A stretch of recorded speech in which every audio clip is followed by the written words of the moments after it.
in the midst of all that, all of what I was planning to share, I just said, stop. I didn't say all that. I didn't say, was Tara a nomad? And because the one thing, oh my God, there's so much that can be brought out about this moment. He was richer than rich, and just so much. And I just felt the Lord said, I didn't say all that though. I didn't say all that. And so I think I understand what he meant, why he said he didn't say all that. Because I think sometimes we just try to. Okay, let me just say, for me,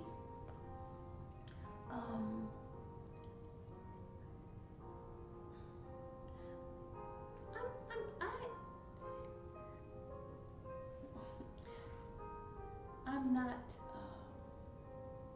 Elder Harper and Pastor Anderson and Elder Fuller. I can go on, Pastor. I'm not that person. So trying to in presenting this and sharing with you all, I just always try to just give the best that I have at that. And I felt like this time I was just really going overboard, and I felt like the Lord was saying, stop. Just be you. Just be in this moment, and don't try to be deep and get all the. Don't do that. That's not what I said. I said read this, verse 27 through 32. And where I want us to go is right here where it says, and Terah took his son Abraham and his grandson Lot, the son of Haran, and his daughter-in-law Sarah, and his son Abram's wife, and they went out with them from Ur of Chaldees to go to the land of Canaan. So they set out to go to the land of Canaan.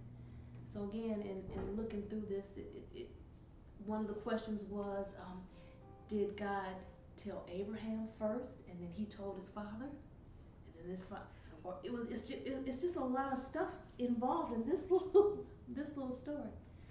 And I just kept feeling like the Lord saying, I didn't say dig into all of that. I just want you to read that he took his family and they were on their way to Canaan. Named that city Haran, or had he gotten there and it was called Haran? Either way, he stopped there. He stopped there. And guys, I just started thinking about how many times has the Lord given us something to do, and for whatever reason. And I think that's what I understood the Lord to say. Because it could be a whole lot of reasons why he stopped. The point is, he did.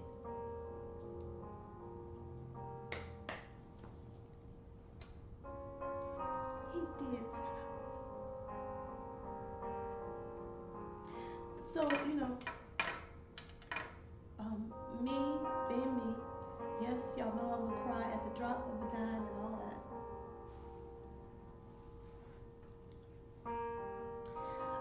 This time of the year brings me someplace.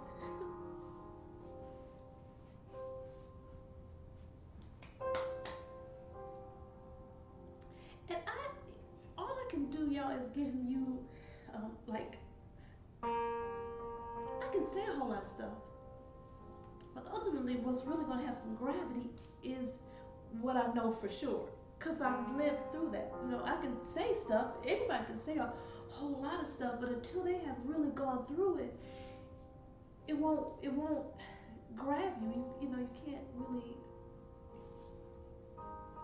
So I've just had these moments here, and one day, I hadn't done this in a very long time. I hadn't done it in a long time. I just did not want to get out of the bed.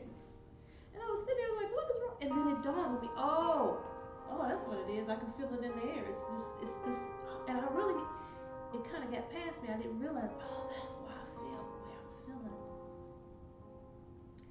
And y'all, I wanted to stop. I just wanted to stop.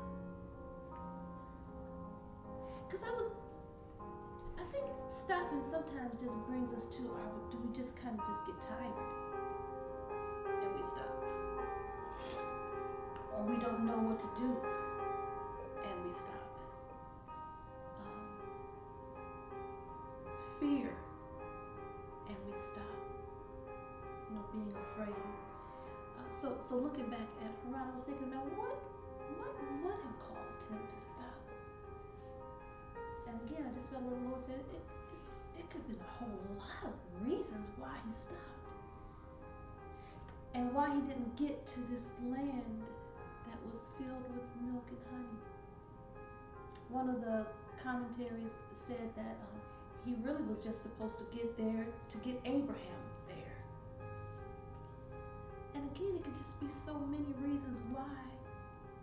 But ultimately, we have to come down to, he did stop.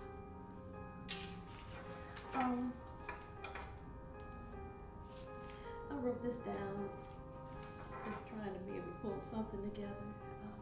Over these months that we've been together, we have heard so many different things. We've definitely heard dwell. We've heard sit. Mary was sitting, so we've heard dwell, we've heard sit, we've heard arise, we've heard run, we've heard walk, we've heard stand. So if I could say anything, if it could be stand, sit, walk, run, whatever, because different moments call for different things in your life. There may be a time that the Lord says run. Then there may be a time that he says sit. There may be a time that he says walk. And then there may be a time that he says rest. There may be a time that he says be quiet. And then there may be a time he says, so the whole thing is, and ultimately, it comes down to trusting him. So if we walk, run, sit, rise, ultimately, it all has to be that I'm trusting to do what he tells me to do at that moment. So there's different things that happen at different moments of our lives that cause us to do just that. But what he doesn't say is, if you feel like being corrected, places for him